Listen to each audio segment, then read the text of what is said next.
ان سے کنارہ کشی ہو اور اس تصور میں ڈوب جائے کہ میرا رب مجھے دیکھ رہا ہے۔ یار کسی کی ماں اس کو پیار سے دیکھ رہی ہو تو پھر وہ نشہ نہیں اترتا، باپ دیکھ رہا ہو پیار سے تو وہ اپنا رنگ ہوتا ہے، استاد شفقت سے دیکھ رہا ہو، مرشد دیکھ رہا ہو تو پھر وہ نشہ نہیں جاتا۔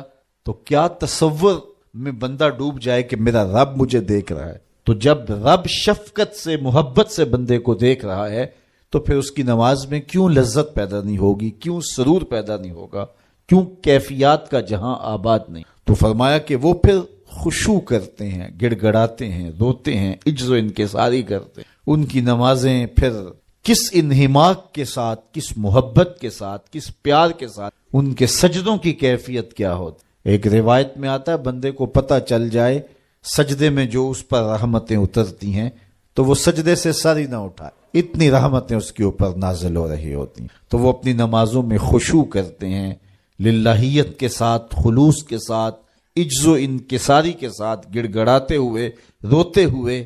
اللہ اکبر۔ حضور علیہ الصلوۃ والسلام جب نماز پڑھتے تھے تو ایسے لگتا تھا جس طرح حضور کے سینے میں ہنڈیا پک رہی ہے، اس طرح حضور علیہ الصلوۃ والسلام کا جو سینہ اطہر خوف خدا سے، خشیت الہی سے جو ہے، وہ اس طرح حضور کے سینے کی کیفیت، ہنڈیا کے ابلنے کی جس طرح آواز ہوتی۔ اللہ اکبر۔ والذین هم عن اللغو معرضون۔ اور ان خوش نصیب لوگوں کی کہانی یہ ہے کہ بیہودہ بات کی طرف التفات نہیں کرتے، ان کی زندگی مقصدیت کے نور سے یہ بات کی ادھر کی اڑا دی، چائے والے کھوکھے پہ بیٹھے 3 گھنٹے گزار دیے، حمام پہ بیٹھے 2 گھنٹے گزار دیے، فضولیات پہ بحث کرتے رہے۔ ان کی زندگی اتنی فضول ہوتی ہے کہ وہ بیہودہ کاموں پہ وقت لگا دیں۔ وقت تو سب سے قیمتی اثاثہ ہے، قیمتی اثاثہ، سب سے قیمتی کمائی انسان یوں تو نہیں اڑاتا۔ تو سب سے قیمتی اثاثہ جو ہمیں دیا گیا وہ وقت۔ امام شافعی فرماتے ہیں میں نے فقیروں سے 2 باتیں ایسی جنہوں نے مجھے بڑا نفع دیا۔ چونکہ جو اہل اللہ کی باتیں ہوتی ہیں وہ باتوں کی امام ہوتی ہیں، چونکہ ان کے مشاہدات کا نچوڑ ہوتا ہے۔ حضرت امام احمد بن حنبل حضرت بشر حافی کے پیچھے دوڑتے تھے تو کسی نے ان کو کہا کہ آپ اتنے بڑے عالم ہیں تو اس فقیر سے کیا تلاش کرتے ہیں؟ تو امام احمد بن حنبل فرمانے لگے کہ احمد بن حنبل جس رب کو مانتا ہے بشر حافی اس رب کو جانتا بھی ہے، تو ان سے بڑی باتیں ملتی ہیں ہمیں۔ تو کہا فقیروں کی 2 باتوں نے مجھے بڑا ہی فائدہ دیا، ان میں سے ایک بات یہ، الوقت سیف قاطع، وقت کاٹ دینے والی تلوار ہے، اگر وقت کو تم نہیں کاٹو گے تو وقت تمہیں کاٹ دے۔ کہا اس بات نے مجھے بڑا نفع دیا اور میرا وقت ورنہ ہمارا کتنا وقت برباد ہو جاتا ہے۔ کس نے کتنے سکور کیے جی، کس نے کتنے جو ہے وہ آؤٹ کیے، اور کون کس میچ میں کتنے جو ہے اس نے سکور بنائے، اس پہ میں نے دیکھا 2-2 گھنٹے لوگ بات کر لیتے ہیں۔ اتنا وقت لوگوں کے پاس ہوتا ہے۔ مقصد کیا ہے اس کا، مدعا کیا ہے؟ ٹیلی ویژن پہ ٹاک شوز چل رہے ہوتے ہیں ایسے موضوعات پہ، تو حیرت ہوتی ہے کہ اتنا قیمتی وقت اور ہم بحثیت قوم کھڑے کہاں اس وقت، اور ہمارے پاس اتنا زائد وقت ہے کہ ہم کن امور پہ بحث کر رہے ہیں۔ کوئی بندہ باہر سے آیا نا تو اس نے دیکھا کہ پھاٹک بند ہے اور لوگ سائیکل سر پہ اٹھا کے اور موٹر سائیکل بھی جو ہے وہ کسی طرح سے گھسیٹ کے جو ہے وہ ریلوے لائن عبور کر رہے ہیں، تو وہ بڑا متاثر ہوا کہ اتنی ذمہ دار قوم ہے کہ جو گاڑی کے آنے کا انتظار بھی نہیں کرتی اور ان کو اپنے مقصد پر جانے کے لیے، کام پر جانے کے لیے اس قدر ان کو جلدی ہے کہ یہ سائیکل بھی سڑک پہ اٹھا کے سڑک عبور کر رہے ہیں۔ تو خیر جب پھاٹک کھلا تو وہ گیا تو دیکھا آگے بندریا کا تماشا لگا تھا، 600 آدمی وہاں کھڑا تھا۔ اس نے کہا اچھا اس کی جلدی تھی سب کو، تو ہمارا تو کتنا وقت بندریا کے تماشے کو دیکھتے ہوئے گزر جاتا ہے، جب ہم بحثیت قوم دنیا میں کہاں کھڑے ہیں۔ تو ہمیں تو اپنے ایک ایک لمحے کی قدر کرنی ہے۔ کاروباری لوگوں کو بھی آگے بڑھنا چاہیے، علماء کو بھی اپنے وقت کی قدر کرنی چاہیے، عوام کو بھی کرنی چاہیے۔ ہمارے علماء کا بھی حال ایسے ہی ہے، ایسے ایسے موضوعات پہ گفتگو کرتے ہیں جو نہ قوم کی ضرورت ہوتی ہے اور نہ ان کی ضرورت ہوتی ہے، لیکن بس وقت ہے کہ ان کے پاس اتنا ہے کہ 3-3 گھنٹے ایسے ایسے موضوعات پہ بات کر جاتے ہیں کہ جس کی قوم کو کس طرح سے ضرورت بھی نہیں ہو۔ تو ہم اپنے وقت کو ضائع کرتے ہیں جو سب سے قیمتی اثاثہ ہے ہمارے پاس۔ حضرت امام ابو بکر بن داسا کہتے ہیں میں امام ابو داود سے ملا یہ جنہوں نے سنن نبی داؤد لکھی، تو کہتے ہیں کہ وہ فرمانے لگے کہ مجھے اللہ کے رسول صلی اللہ علیہ وآلہ وسلم کی 6 لاکھ حدیثیں زبانی یاد ہیں۔ ان 6 لاکھ احادیث رسول کا میں نے خلاصہ تیار کیا تو میرے پاس رہ گئیں 4000 حدیثیں۔ پھر میں نے زہد، مناقب، فضائل، قصص اور پچھلی امتوں کے تذکروں پر مشتمل حدیثوں کو الگ کر دیا۔ جن احادیث سے صرف مسائل شرعیہ کا استنباط و استخراج کیا جا سکتا تھا میں نے ان کو الگ کیا تو میرے پاس رہ گئیں 800 حدیثیں۔ ان 800 احادیث سے ہی پورے دین کو سمجھا جا سکتا، جس طرح کہ قرآن مجید کی آیات میں سے 500 آیات ایسی ہیں جن سے احکام شرعیہ ثابت ہوتے ہیں، باقی کچھ پچھلی امتوں کے تذکرے ہیں، کچھ تنذیر ہے، جہنم سے ڈرایا گیا ہے، تحذیر ہے، اور کچھ تبشیر ہے، جنت کا بتایا گیا ہے، اس کے نقشے بیان کیے گئے ہیں، پچھلی قوموں پر آنے والے عذاب، ان کے اسباب بیان کیے گئے ہیں، اور بہت ساری چیزیں بیان کی گئی، لیکن جن سے احکام ثابت ہوتے ہیں ان کی تعداد، ان آیات کی، آیات الاحکام جو ہیں ان کی تعداد 500 ہے۔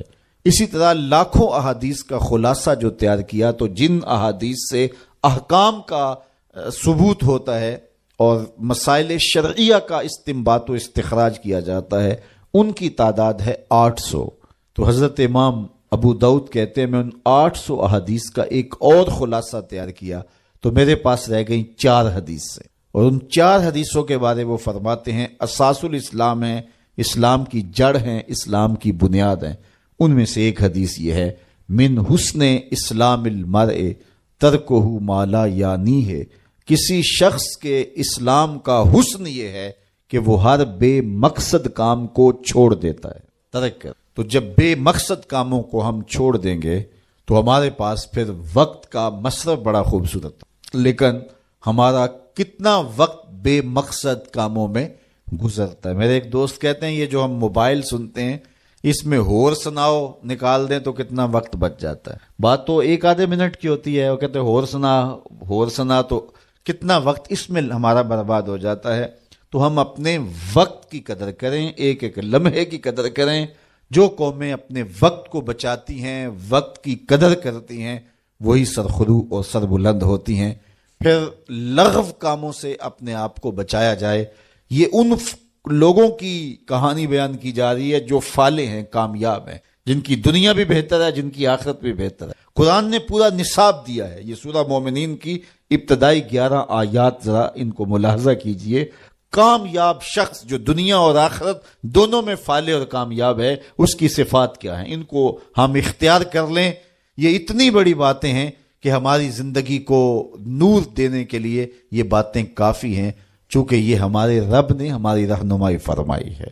والذین ھم عن اللغو معرضون، وہ لغویات سے اپنے آپ کو بچاتے ہیں اور محفوظ رہتے ہیں لغویات سے، اور بیہودہ باتوں کی طرف التفات نہیں کرتے، توجہ نہیں کرتے۔ والذین ھم للزکاۃ فاعلون، اور وہ زکوٰۃ ادا کرتے، چونکہ زکوٰۃ ادا کرنے سے حب دولت کم ہوتی ہے۔ اقبال نے بھی کہا تھا حب دولت تلف می سازت زکوٰۃ، زکوٰۃ حب دولت کو کم کرتی۔ جب انسان زکوٰۃ بھی نہیں دیتا اپنے مال سے تو اس کے دل میں دنیا کی محبت، دولت کی محبت چمٹ جاتی ہے جو اس کا چین چھین لیتی، اور اگر زکوٰۃ دیتا ہے تو پھر حب دولت کم ہوتی، اور اگر وہ راہ خدا میں مزید صدقات دیتا ہے، خیرات کرتا ہے، تو پھر دولت کی آزمائشوں سے اور دولت کے ساتھ جو فتنے آتے ہیں ان سے وہ بچ جائے۔ دولت جب آتی ہے تو اپنے ساتھ بہت سارے فتنے لے کر آتی، تو وہ فتنوں سے بچنے کے لیے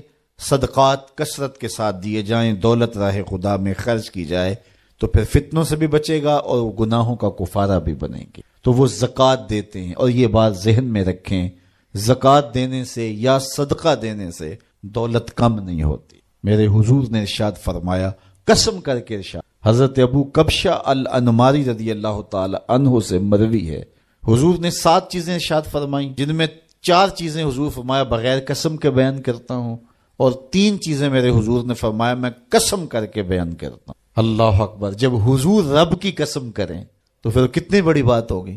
فرمایا میں اللہ کی قسم اٹھا کے کہتا ہوں، ان میں سے ایک بات فرمایا، ما نقصا مال عبد من صدقہ، فرمایا میں محمد قسم اٹھاتا ہوں صدقے سے مال کم نہیں ہوتا۔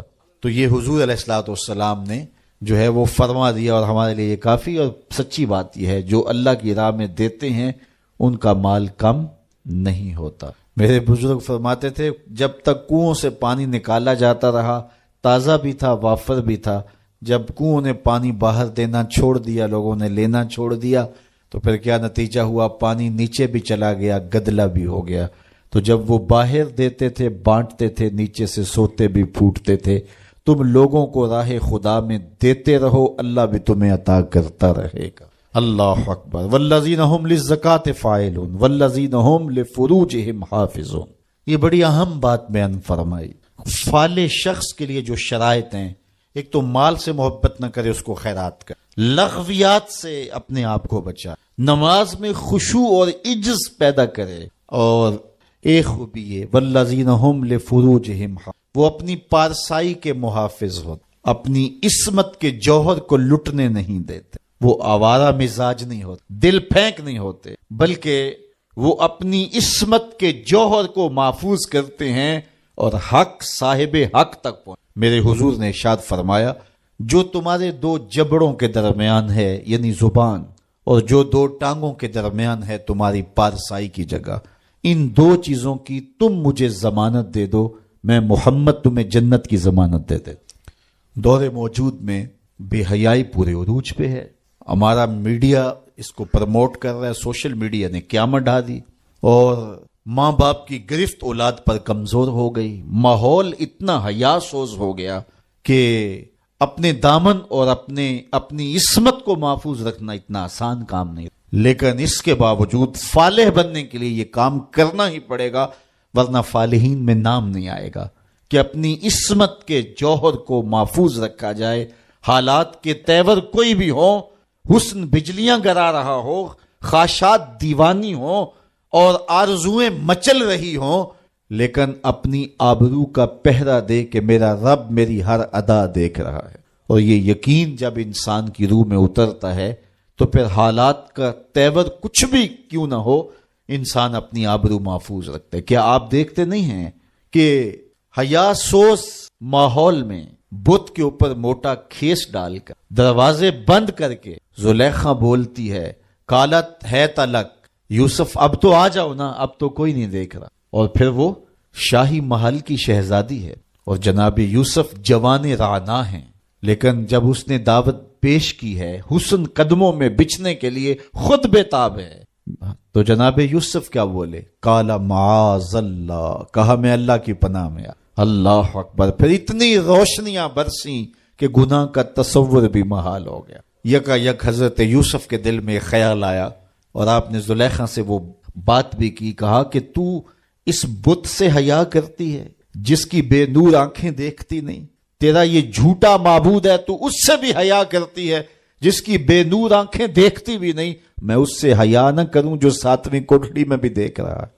پھر حضرت یوسف کا یقین اتنا مضبوط ہوا، اتنا روشن ہوا کہ دروازے سامنے مقفل ہوئے تھے، لیکن اس سے اپنی جان چھڑا کر حضرت یوسف بھاگتے، دروازے کو تالا لگا ہوا ہے، لیکن جب یوسف تیقن کے ساتھ، یقین کے ساتھ دروازے کے قریب جاتے ہیں، زنجیر ٹوٹ کے گر جاتی اور دروازہ کھل جاتا ہے، پھر دوسرا، تیسرا، حتیٰ کہ 7 دروازے کھل جاتے ہیں، اور حضرت یوسف کی عصمت پہ دھبا نہیں آنے پاتا۔ حالات کا رخ کوئی بھی ہو، لیکن جب عزم مصمم ہو کہ میں اپنی آبرو اور اپنی عزت اور اپنی ناموس کو رسوا نہیں کروں گا، تو اللہ پھر مدد کرتا ہے، وہ بند دریچوں کے اندر بھی بندوں کے لیے راستے پیدا کر دیتا ہے۔ الا علی ازواجہم او ما ملکت ایمانہم فانہم غیر ملومین، ہاں مگر ان کی جو بیویاں ہیں اور شرعی باندیاں ہیں ان پر انہیں کوئی ملامت نہیں ہے۔ فمن ابتغى وراء ذلك فاولئک هم العادون، تو جو ان دو کے سوا کچھ اور چاہے وہی حد سے بڑھنے والے ہیں۔ والذین هم لاماناتہم وعہدہم، اپنی عصمت کے جوہر کو بھی محفوظ کر لیا، آبرو کا بھی پہرا دے دیا، نمازوں میں بھی خشوع ہے، لغویات سے بھی بچا، زکوٰۃ بھی دیتا ہے، پاکیزگی عفت کا بھی لحاظ رکھتا ہے، لیکن وعدہ کرتا ہے تو پورا نہیں کرتا، کہا نہیں فالح نہیں ہوگا، فلاح کی منزل تک پہنچنے کے لیے عہد کو پورا کرنا پڑے گا. امانتیں تمہارے گھر میں رکھی ہیں تو ان کو ادا کرنا پڑے گا. خیانت نہیں کرنی، امانات کو ادا کرنا ہے اور عہود کو پورا کرنا ہے. اللہ اکبر.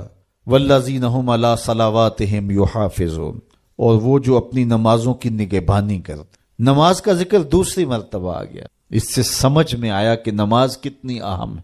ان 11 آیات کے اندر جو ہماری فلاح کا پورا نصاب ہے، نماز کا ذکر 2 دفعہ آیا. پہلے آیا نمازوں میں خشوع کرتے ہیں، اور دوسری بار ارشاد فرمایا نمازوں کی حفاظت کرتے. اگر کسی کو خشوع نصیب نہیں بھی ہو سکتا، وہ کیفیت کہ وہ رب کو دیکھے، یا وہ کیفیت اس کیفیت میں ڈوب جائے کہ وہ مجھے دیکھ رہا ہے، لیکن اس کے باوجود بھی نماز ترک نہ کرے، پھر بھی نماز کی محافظت. محدث کچھوچوی علیہ رحمہ کا واقعہ بیان کیا کرتا ہوں. ان سے ایک مرید نے کہا حضرت نماز پڑھتا ہوں لطف نہیں آتا. تو آپ نے فرمایا اس کے باوجود پڑھتے تو ہو نا؟ کہا جی وہ تو اللہ کا حکم ہے، وہ تو پڑھتا ہی ہوں. تو حضرت محدث کچھوچوی علیہ رحمہ جھومنے لگے، کہا واہ واہ، تم پھر لطف کے بندے نہیں رب کے بندے ہو. لطف نہیں بھی آتا تو پھر بھی پڑھتے ہو، اس کا مطلب تم لطف کے لیے نہیں پڑھتے، تم تو رب کے لیے پڑھ رہے ہو. تو میاں نہ بھی خشوع پیدا ہو پھر بھی نمازوں کی محافظت کی جائے. جب اللہ کا نمائندہ پکارے حی علی الصلاۃ حی علی الفلاح، سستی ہو، کسل ہو، بیماری ہو، جی نہیں بھی چاہ رہا، پھر بھی اٹھ کے چلے جاؤ. کیوں جا رہے ہو؟ اللہ کا حکم ہے. اللہ اکبر. تو نمازوں کی محافظت ضروری. اس شخص سے بڑا بد نصیب کوئی نہیں کائنات میں جو شخص اللہ کی حضور جھکنا نہیں جان. کہتے ہیں بڑا اچھا ہے، بڑا اچھا ہے. رب کے حضور جھکتا ہے؟ نہیں جھکتا، نہیں اچھا ہے. جو اپنے مالک کا شکر گزار نہیں ہے تو وہ کس طرح اچھا ہو سکتا؟ تو رب کی حضور سجدہ ریزی جس کو میسر ہے وہ خوش نصیب شخص، اور جس کو یہ دولت ہی نصیب نہیں ہے اس کے پلے کچھ بھی نہیں. تو 5 گانا نماز شعار زندگی بناؤ. سونے سے قبل 5 انگلیاں بھی گن لو اور 5 نمازیں بھی گن لو. اگر نمازیں پوری ہے تو رب کا شکر ادا کر کے سو جاؤ، آپ کا دن اچھا گزر گیا. لیکن اگر 5 نمازیں نصیب نہیں ہیں تو پھر کچھ بھی پلے نہیں. قیامت کے دن بندے سے سب سے پہلا سوال ہی نماز کا پوچھا. سب سے پہلا سوال نماز کا پوچھا تو اس کے حضور پیشانی کو جھکانا. جب صبح طلوع ہوتی ہے نا تو چڑیاں رب کی تسبیح بولتی ہیں شاخوں پہ، یہ فاختائیں تسبیح بولتی ہیں، شراط الارض تسبیح، بلوں سے سر نکال کے چونٹیاں رب کی تسبیح اور اس کی تقدیس کے ترانے پڑھتی. اس شخص سے بد نصیب کون ہوگا جس کے گھر سے خراٹوں کی آواز آتی، اور اس سے بڑا خوش نصیب کون ہوگا ادھر پوپ پھٹ رہی ہوتی ہے، ادھر مسلح بچھنے لگ جاتے ہیں. اور آج کل تو سحری کے لمحے میسر ہوتے ہیں، اٹھنا بھی نصیب ہوتا ہے، تو کتنے خوش نصیب ہیں کہ جنہیں سحری کے سجدے مل جاتے. میں ایک روایت میں پڑھا ہے جب سحری کا وقت ہوتا ہے تو شوہر اپنی بیوی کو اٹھاتا ہے، بیدار کرتا ہے، اللہ کی بندی اٹھ، اللہ کی حضور کچھ نوافل ادا کر لیں. سارے دن کی تھکی ہوئی خاتون نہیں اٹھ پاتی تو وہ خود ہی وضو کر کے نماز پڑھنے کے لیے مصلی بچھا لیتا ہے. لیکن وضو کرتے ہوئے اس کے دل میں آتا ہے بیوی کو بھی اس نیکی میں شامل کرنا ہے. میں نے بڑا بیدار کرنے کی کوشش کی، وہ اٹھی نہیں ہے. پیار ہے، حقیقی پیار ہے. اللہ اکبر. ایک شوہر نے اپنی بیوی سے کہا کہ تم مجھ سے پیار کرتی ہو؟ اس نے کہا میں ٹوٹ کے چاہتی ہوں تمہیں. اس نے کہا تو میں بھی آپ سے بڑا پیار کرتا ہوں. تو اس نے کہا کہ میرا جی چاہتا ہے کہ ہم کبھی بھی جدا نہ ہوں. اس نے کہا کہ میرا بھی یہی جی چاہتا ہے. اس نے کہا پھر نماز پڑھا کر، اگر نماز نہیں پڑھے گی تو جہنم میں ہوگی، میں جنت میں ہوں گا. اس لیے اگر ہم اکٹھے رہنا چاہتے ہیں تو پھر ہمیں نماز پڑھنی ہوگی. تو اس کا جی چاہا، پیار تو یہ ہے نا کہ میری بیوی کہیں محروم نہ رہ جائے. تو وہ چلو میں تھوڑا سا پانی وضو کے بعد لے آیا اور اپنی بیوی کے چہرے پہ چھڑک دیا اور خود مصلی بچھا کے نماز پڑھنے لگا. اب بیوی اٹھی، دیکھا تو شوہر نماز پڑھ رہا ہے تو وہ بھی جلدی سے اٹھی. اس نے وضو کیا اور شوہر کے قریب ہی مصلی بچھا لیا. ذرا تصور تو کرو ان لمحوں کا کہ سحری ہے، کوئی دیکھنے والا نہیں ہے، ایک طرف شوہر کا مصلی بچھا، ایک طرف بیوی کا مصلی بچھا. کبھی وہ سجدے میں ہے، کبھی وہ قیام میں ہے، کبھی وہ رکوع میں ہے، کبھی وہ قومے میں، کبھی وہ جلسے میں ہے، کبھی وہ اللہ کے حضور جھکی ہوئی ہے. تو جب دونوں نماز پڑھ رہے ہوتے ہیں، حدیث میں آتا ہے دونوں کو دیکھ کے رب مسکرا رہا ہوتا ہے. اپنی شان کے مطابق اللہ مسکرا رہا ہوتا ہے کہ میرا بندہ اور میری دہلیز کی باندی کس طرح میرے حضور سجدہ، تو خوش نصیب وہ ہیں جنہیں اس کے حضور سجدہ ریزیاں نصیب ہوتی ہیں۔ اولئک هم الوارثون، اللہ فرماتا ہے یہی لوگ جنت کے وارث ہیں جن میں یہ خوبیاں ہیں، جو نمازوں میں خشوع کرتے ہیں، لغویات سے بچتے ہیں، زکوٰۃ ادا کرتے ہیں، شرمگاہوں کی حفاظت کرتے ہیں، امانتیں ادا کرتے ہیں، عہد پورے کرتے ہیں، نمازوں کی محافظت کرتے ہیں، یہ وارث ہیں۔ کس چیز کے وارث؟ الذین یرثون الفردوس، یہ جنت الفردوس کے وارث ہیں۔ ہم فیہا خالدون، وہاں جا کر کے نکالے نہیں جائیں گے، ہمیشہ رہیں گے، چونکہ جو جنت میں ایک بار چلا گیا پھر چلا گیا۔ کہتے ہیں جنت میں جا کے جنتیوں کو ایک ہی خدشہ، کہیں موت نہ آ جائے۔ اتنی نعمتیں پانے کے بعد پھر آرزو ہوگی کہ جئیں، کھٹکا ہوگا کہیں موت نہ آ جائے۔ اور جہنمیوں کو جہنم میں جا کے ایک ہی امید ہوگی، کہیں موت آ جائے تو جان چھوٹ۔ پھر اللہ مینڈے کی شکل میں حشر کے میدان میں موت کو لائے گا۔ جنتی جنت سے، جہنمی جہنم سے دیکھ رہے۔